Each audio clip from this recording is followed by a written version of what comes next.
qirol Arturni boshqa bir qirol asirga olib, zindonga tashladi va agar bir savolimga javob bersang, qo'yib yuboraman, dedi qirol.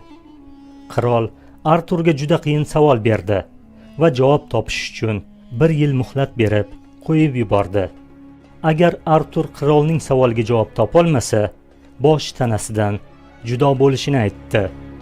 Savol quyidagicha edi: ayollar dunyoda ko'proq nimani xohlaydi? Artur 1 yil davomida butun mamlakatdagi ayollarga shu savolni berdi, lekin javob topolmadi.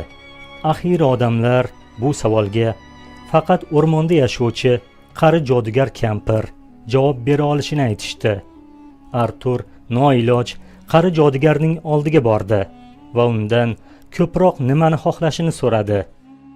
Agar menga shahardagi eng kuchli, yengilmas ritsarga turmushga chiqishimga yordam bersang, savolingga javob beraman, dedi jodugar kampir. Artur juda qiyin ahvolga tushib qoldi, chunki eng xunuk, og'zida bir donagina so'yloq tishi qolgan jodugar kampirga uylanishni kim ham xohlardi? Artur shaharga borib, ritsar do'stiga jodugarning xohishini aytdi. Ritsar biroz o'ylanib turdi-da, do'stim uchun har narsaga tayyorman, mayli, men roziman, dedi ritsar. Shundan so'ng jodugar kampir Arturning savoliga javob berdi. Dunyodagi barcha ayollar o'z hayotini o'zi boshqarishni xohlaydi, dedi jodugar. Jodugarning javobidan so'ng Arturning hayoti saqlab qolindi. Qirol uni qo'yib yubordi. Ertasi kun ritsar bilan jodugar kampirning to'yi boshlandi. To'y vaqtida jodugar kampir o'zini juda yomon tutdi. Tirnoqlari o'sib ketgan kir qo'llari bilan ovqatlandi. Ritsar esa oliyjanoblik bilan kampirning barcha qiliqlariga chidab turdi. Va nihoyat kech bo'ldi.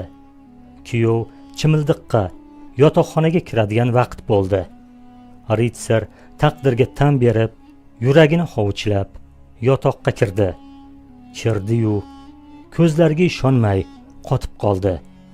Ko'z oldida dunyoda tengi yo'q go'zal qiz turgandi. Ritsar bunday sohibjamol qizni hech qachon ko'rmagandi. Kuyov hayron bo'lib nima bo'lganini so'radi.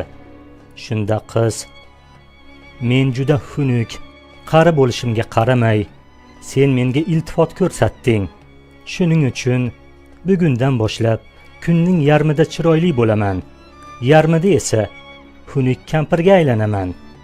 Faqat bir narsani kelishib olsak, qani aytchi, kechasi chiroyli qizga aylanaymi yoki kunduzi go'zal bo'lib yuraymi? Shuni aytsang bo'ldi, dedi jodugar. Jodugarning gaplaridan ritsar o'ylanib qoldi. Balki kunduzi odamlar ko'z oldida go'zal bo'lib yurgani yaxshidir, yoki kunduzi xunuk bo'lib, kechasi ofatijon huriliqo bo'lsa yaxshimi, deb o'yladi ritsar va o'zing bilasan, xohlaganingni qil, dedi ritsar. Bu gapni eshitgan jodugar kechasi ham, kunduzi ham go'zal bo'lib yurishini aytdi. Chunki ritsar jodugar kampirga o'z hayotini o'zi boshqarish imkonini bergandi. Qissadan hissa shuki, ayol xoh go'zal, xoh xunuk, badbashara, aqlli yoki aqli kalta bo'lsin, u baribir ayoldir. Uning makruh hiylasi oldida ba'zida biz erkaklar ojizlik qilamiz.